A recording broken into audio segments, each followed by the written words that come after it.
يسعد أوقاتكم متابعيني صبايا وشباب، كيفكم؟ إن شاء الله تكونوا بصحة وعافية. وصفتنا اليوم طبعا على طلب متابعيني بالقناة كيكة الحليب الساخن. خلينا نشوف المكونات، ننتقل لطريقة التحضير. بسم الله الرحمن الرحيم.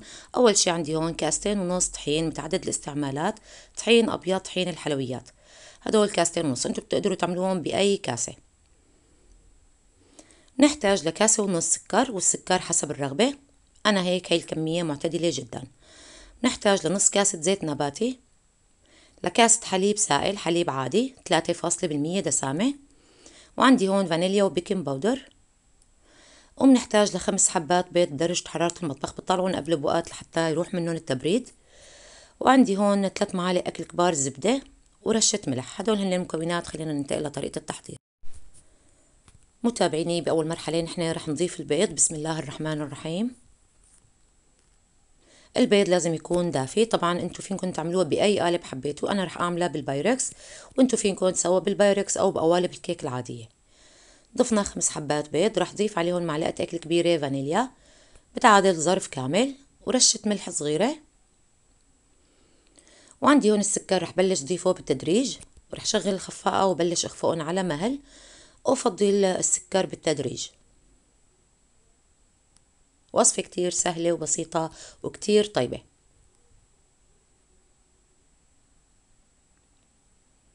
بتضلوا تضيفوا السكر هيك بالتدريج لحتى تخلص الكمية كلها.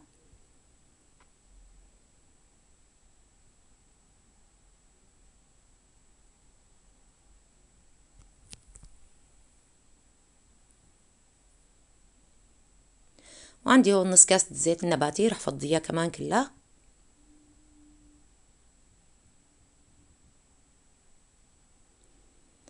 وهلا هيك بعد ما خفقنا البيض والزيت والسكر وصار عنا الخليط بهذا الشكل وبهذا اللون، قوامه سائل، مانو تقيل كتير ولانه خفيف. عندي هون هي الطنجرة، انا رح ضيف عليها كاسة الحليب، طبعا الحليب عادي.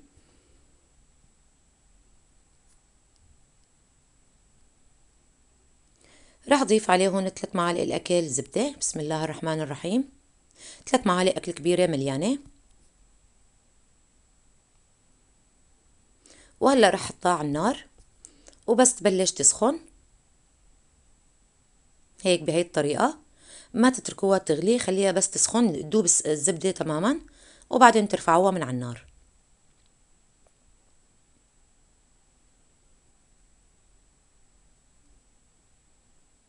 أهم شي ما تتركوها تغلي، بس خليها هيك تسخن تمام وتدوب الزبدة، وبترفعوها من على النار. وهلا هيك صارت جاهزة، رح ننتقل للمرحلة اللي بعدها. متابعيني، هلا رح بلش ضيف الحليب والزبدة على مهل، وقلبها للوصفة أو لخليط الكيك. بسم الله الرحمن الرحيم. بتفضوه، بتضلوا بتقلبوه بهي الطريقة.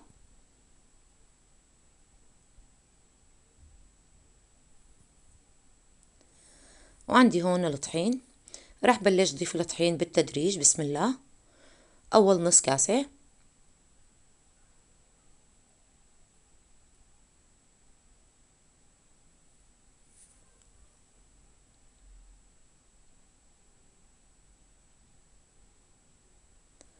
وهلا هيك صارت كمية الطحين كاسة ونص، بقي عنا كاسة.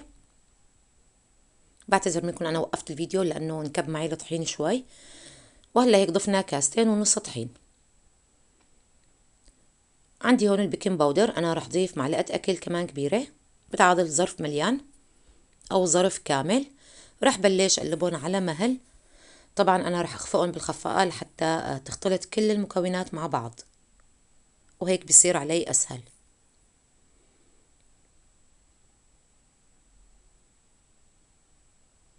بتضلوا هيك بتخفقون لحتى يصير عندكم قوام ناعم وما يضل فيه تكتلات.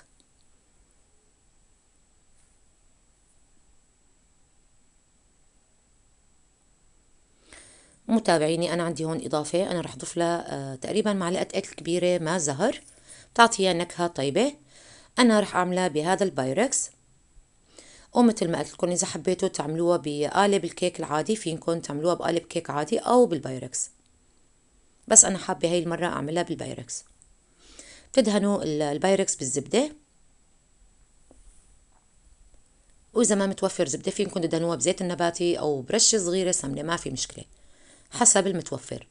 رح رش عليها رشة طحين وقلبها هيك بهي الطريقة مثل ما ملاحظين بالفيديو. وهلا هيك صار عنا جاهز. طبعا أنا محمية الفرن. رح فضي الخليط بسم الله الرحمن الرحيم.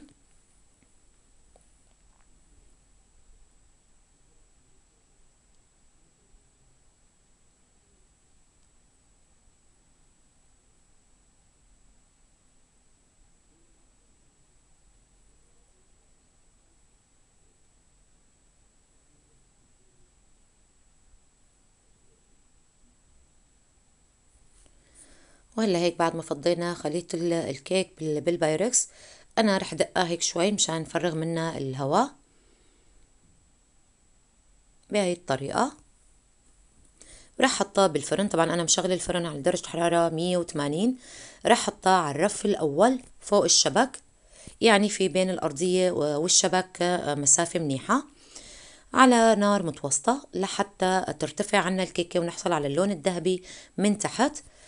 تقريبا أخذت معي وقت من تحت تقريبا شي نص ساعة و10 دقايق، وشغلت الفرن من فوق على الوجه تقريبا 10 دقايق لحتى أخذ اللون الذهبي بهذا الشكل مثل ما ملاحظين. وهيك صارت الكيكة عنا جاهزة. طبعا هي بردت شوي. أنا رح أقطع الكيكة قدامكم وفرجيكم قلبها من جوا.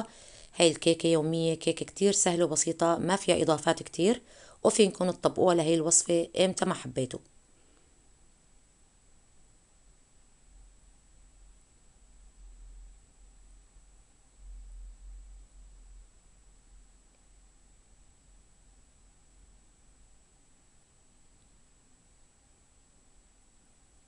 ريحتها بتجنن، كتير كتير طيبة. الإضافة اللي ضفتها هي ماء الزهر، فينكم تضيفوه إذا ما حبيتوا فينكم تختصروا هاي المرحلة. شايفين لونها أبيض ما أحلاه. كتير كتير وصفة ناجحة 100%. بس تقيدوا بالمكونات لو ما كانت بالجرام. الأكواب اللي رح تستخدموها كلها استخدموها بنفس الكباية. وهيك صارت عنا كيكة الحليب الساخن جاهزة. فينكم تشربوا جنبها كاسة حليب أو فنجان قهوة. كتير كتير طيبة. شايفين ارتفاع الكيك؟ هشة واسفنجية بتاخد العقل. أنا رح أقسم لكم إياها بالنص مشان فرجيكم قلبها من جوا. شايفين الطراوة ملمسها كتير طري واسفنجية من جوا وبيضة بتاخد العقل بتجنن. وبنصحكم تجربوها، من أنجح الكيكات وألذها.